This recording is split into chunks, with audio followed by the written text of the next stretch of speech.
Zen has brought beauty and inner peace to the peoples of many Eastern nations. It has inspired great art and gentle customs. It has bestowed the accepting mind and the grateful heart, promoting everywhere graciousness of spirit and courage of conviction. Zen is part of our priceless heritage of wisdom and has survived the centuries because men have found it a vital help in generations of fear and uncertainty. As we now live in the most critical time ever recorded in history, we experience the pressing need for a better and deeper understanding of life. I will therefore try to explain in simple words what Zen means to me, not as an abstract system of belief, but as an immediate guide to conduct. Man's eternal quest is for the untroubled self hidden in the depths of his own eternal being. To find this self is to discover the purpose of human existence. To understand this self is to know the laws of human redemption, and to live in harmony with this self is to enjoy a serene existence. As the surface of the sea is troubled by the winds, so the thoughts and emotions of men are troubled by the storms of circumstance. But the deeper parts of the sea are not troubled by the tempest, and in each of us is a region of peace where self abides forever in blessedness. Buddha said of the enlightened self, "It is deep, immeasurable, unfathomable, like the great ocean." To most students of Oriental philosophy, Zen is a strange and austere school of self-discipline, cradled in the inscrutable East and utterly beyond the comprehension of Western man. It seems to be a doctrine of contradictions, taught in riddles and enigmas. Actually, it is the simple and direct path that leads to the end of suffering. Of this Buddha wrote, "Having achieved serenity, we become tranquil in body, tranquil in mind." The story of Zen begins more than 25 centuries ago, while Gautama Buddha was still preaching to his disciples along the dusty roads of Hindustan. One day the great Indian sage came to a place called the Vulture's Peak, and gathering his students about him, discoursed to them about the mystery of the great peace. As he was speaking, a stranger stepped forward to make an offering, and bowing before the Buddha, placed in his hands a glorious lotus blossom of golden color. The sage remained silent for a long time, gazing serenely at the beautiful flower. At last, one of the disciples smiled slightly. The master then turned to him, saying, "I perceive that you alone have received the doctrine." Thus the realization of the quiet way was silently transmitted to the waiting heart of the truth seeker. There is no adequate way of defining Zen.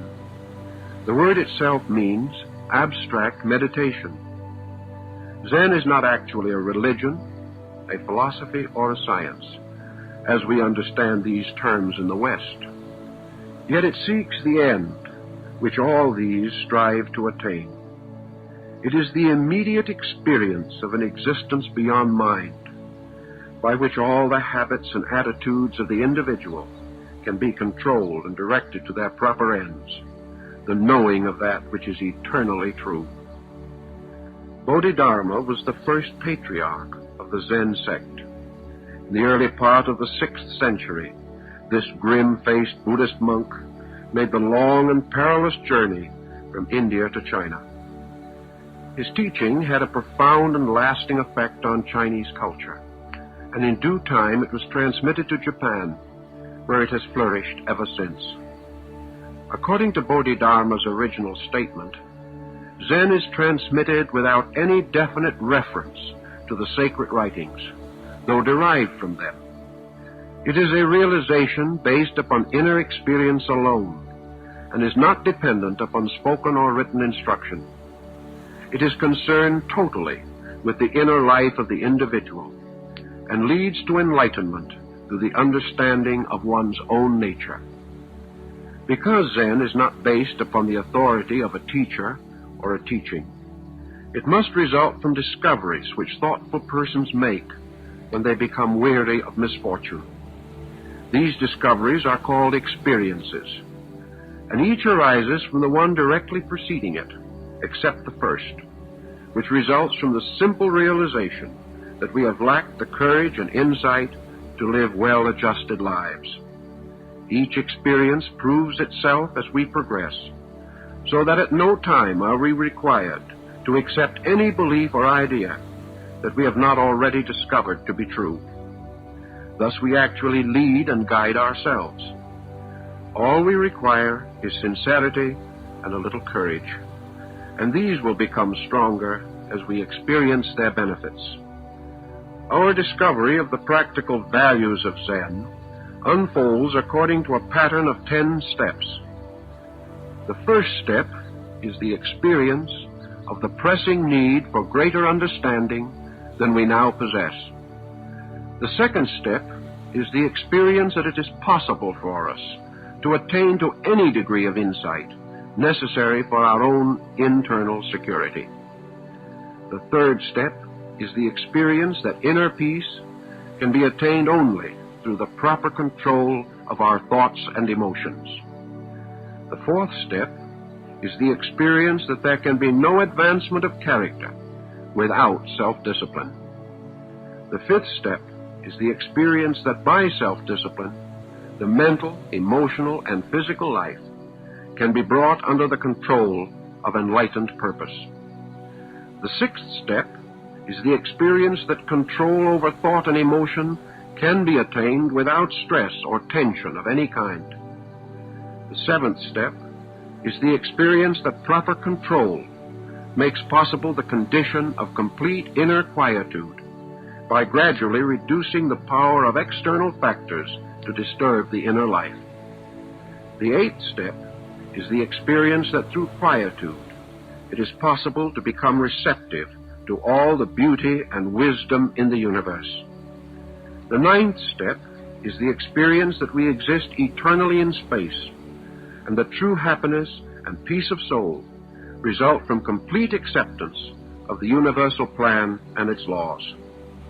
The 10th step is the experience that pure consciousness, beyond and superior to self-will and self-purpose, leads to at-one-ment with nameless reality. Zen begins to have special meaning for us when we begin to realize that nature has bestowed upon each of us every internal resource necessary to a serene existence. We can be well-adjusted human beings.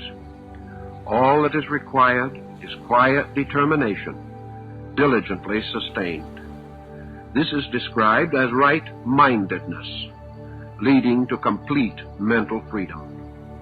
When we release ourselves from the tyranny of our own thoughts and emotions, we will discover true happiness. The gruff old Zen masters had very little patience with foolish persons. They pointed out that we all have the power of choice. When we choose to live badly, we also choose to suffer. There is no need for self-pity and no place for self-pity in the teachings of Zen. The foolish gardener is miserable because of the weeds in his garden, which bear witness only to his own neglect. The wise gardener keeps his garden free from weeds and has no cause for discontent. Weeds will not depart of themselves, nor will wrong habits correct themselves. Zen is a doctrine of direct action. The key is now. This is the moment in which we can do. But you say this moment is gone, even as we speak. Now becomes part of the past. Actually, however, now can never be the past. Time moves on, but the now stays with us always. Man is a creature that can live only now. Everything else is a psychological invention. What we call the past is simply man's memory of the past, now. What we call the future is man's hope of the future, which he is hoping now. We are non-contemporary only because we bind ourselves to something outside of ourselves, time. And time becomes the greatest tyrant in our lives. Some will say that we need the moral instruction of the past and the incentive of future hope to keep us moving forward in life. Zen does not totally discard the past and the future, but insists that the only reason we lean so heavily upon them is because the present is a vacuum. Make the present dynamically right, and that which is good in the past will live, the rest will cease. Make the present right, and that which is necessary for the future will come. But how can the individual free himself from yesterday and tomorrow so that he can live now? Zen answers this with the concept of dynamic acceptance. We generally think of acceptance as resignation to inevitables, implying that we must bear our burdens with sad dignity. But in the dynamic acceptance of Zen, there is a strong element of activeness. The word dynamic implies a certain eagerness, like that of a child exploring the world of learning. It is accepting, but the whole program is positive, for it is emotion towards self-improvement. Dynamic acceptance, as Zen interprets it, is an adventure in appreciation. It is the discovery not only of what we need to know, but of what we want to know. It provides us with more than knowledge or understanding by giving us the power to experience well-ordered and pleasant lives. There is also a Zen of right observation, and this, revealing what should be accepted, strengthens resolution and insight. We learn in due time that the way of universal law is always the best way. To understand this noble law is to be wise, and to obey this law is to be virtuous. Through the quiet practice of right observation, we become ever more attentive to ordinary happenings, discovering truth not in the extraordinary, but in the commonplace. Zen acceptance enables us to act with simplicity, to become untangled from complications. When we accept the living motions of life as they are revealed to us by our own sense perceptions, we achieve a new relationship with life. All natural processes move to the fulfillment of their purposes with magnificent directness. Nature, in its wondrous workings, sustains an infinite diversity of activity, but it is never really complicated. The complexity is within ourselves, and we solve this confusion by the simple, gracious willingness to be truthful and factual, and lovingly accept the obvious realities that are within our comprehension. There is a mysterious solving power that comes to us when we accept the rightness of the divine purpose. It is not easy, however, to make this acceptance in a meaningful way unless we have attained a state of inner quietude. And this peace from within is something that seems especially difficult to find in our way of life. We are surrounded constantly with the noise of traffic and industry, confused by the demands of friends and adversaries, and burdened with obligations and responsibilities. In the midst of this sound and fury, each of us must find his own way to a quietude of spirit. First of all, we should remember that it is not necessary to take on confusion simply because it exists around us. We can move through it and beyond it to values that are forever strong. The Zen disciple does this with a simple statement that deserves our most thoughtful consideration.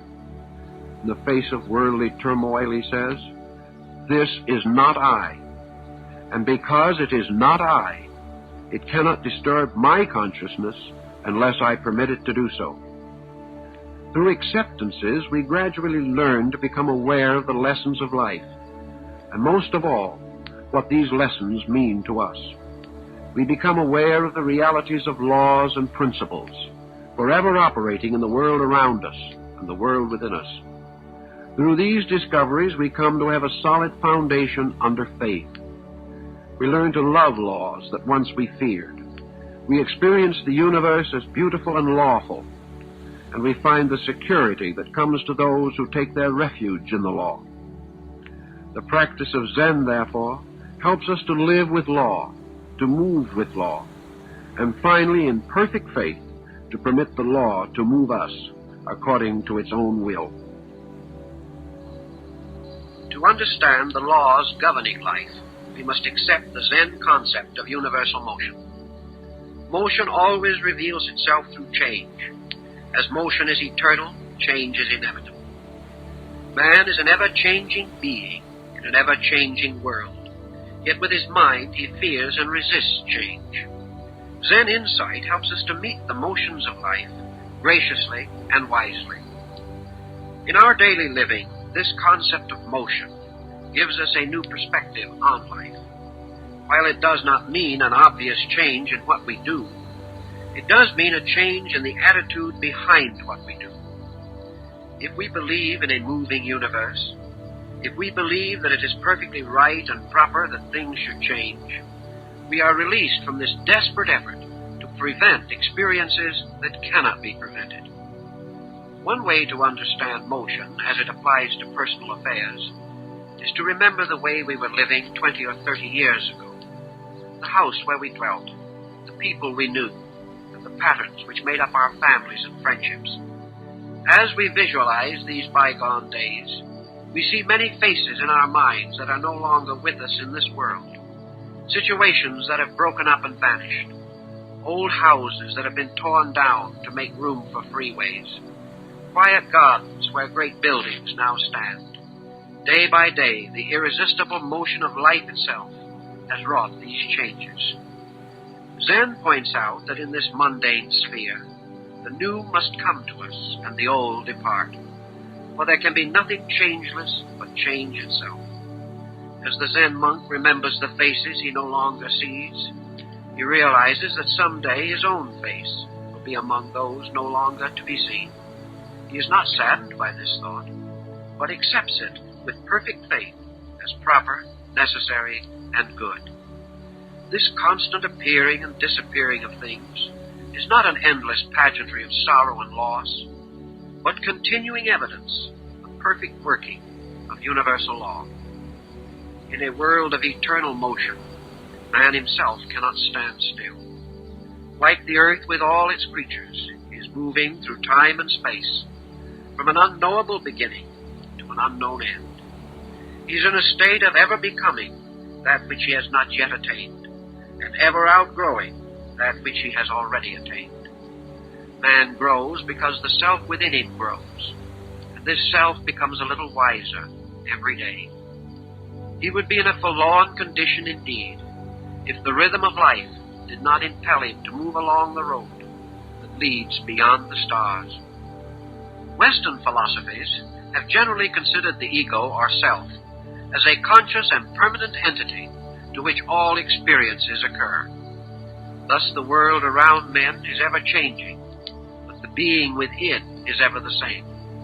Such a concept naturally leads to an aggressive attitude toward life. The emphasis is upon individual achievement, even at the expense of common good. As the captain of his own destiny, each man tries with every skill at his disposal to steer his little ship to a safe haven across the troubled sea of living. In most cases, however, the journey ends in a psychological confusion, which might be likened to cosmic seasickness. There is something sad in this idea of a lonely Superman struggling desperately to advance his own purposes in a universe that he can neither conquer nor comprehend. Zen does not accept the concept of a fixed and unchanging ego. What we term the self is the constantly unfolding sum of our own experiences. We are not the same person that we were 10 years ago, or even yesterday. Because we are part of a moving life force, the motion of consciousness has no fixed boundaries. We are always free to adjust to new situations. We attain peace of mind by reducing the demands of the ego, and by relaxing away from the pressure of those self-purposes which open us to pain and trouble. Instead of thinking of the self as being divided from all other selves it is wiser to readjust our thinking and seek ways to become one with the eternal motion of all life through time and space. There is a tendency to assume that all change leads to death, that beyond death there is only uncertainty. In Zen thinking, however, death is not the end, but a release from restraint against change. It is freedom, the restoration of motion, the being again relieved of the temporary barrier of placeness to return to the infinite state of spaceness which is its natural home. If, therefore, we accept this Zen concept, we will overcome one of the great obstacles to our peace of mind. We will realize that change is the gate of infinite opportunity, freeing us from old limitations and bringing us new friends and new experiences.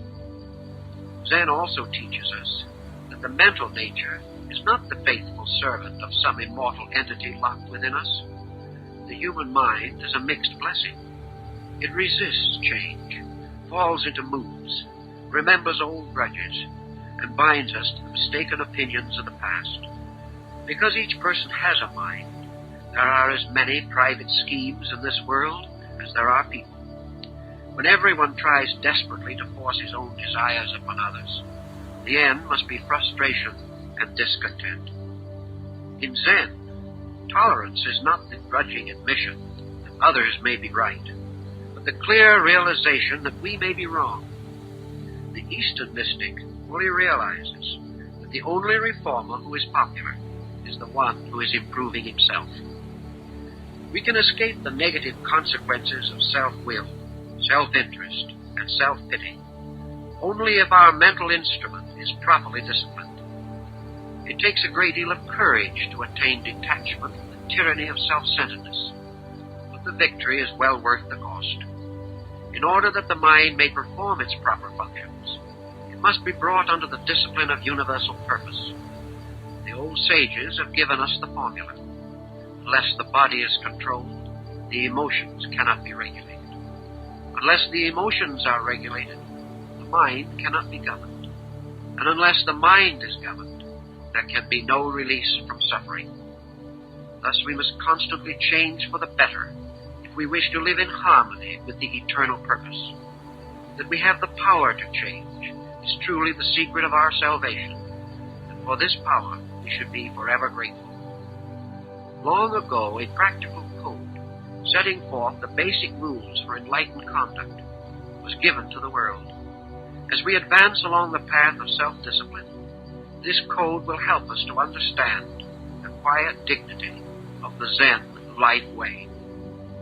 It has been written, the foundation of personal security is harmony. When individuals cultivate friendliness among themselves, the resulting concord makes possible the immediate solution of all problems and the rapid advancement of all concern. When men work together, what cannot be accomplished? When the supreme object of faith is noble, sufficient, and acceptable, it provides a refuge in the heart against all corruption. Revere, therefore, this just law, and by so doing, reveal the nobility of your nature and your convictions. Let the significance of honorable conduct be deeply considered. All things must be done in honor and by honor, or they will not endure. If the people observe good faith one with another, no disaster is to be feared. It is proper to be constantly mindful of the virtues and abilities of others. Be ever watchful, therefore, lest skill or wisdom be wasted because you have not observed it in another person. Be glad when it is your privilege to reward another because of his merit. All men should live and think moderately, so that they will not be inspired to advance their own estates through exploiting their privileges or dealing unfairly with other men. Deal impartially and with uprightness of heart with those around you, and be not over-influenced by the wealth or worldly honor of your associates.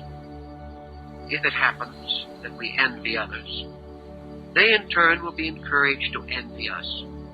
evil results of these envies are without limit.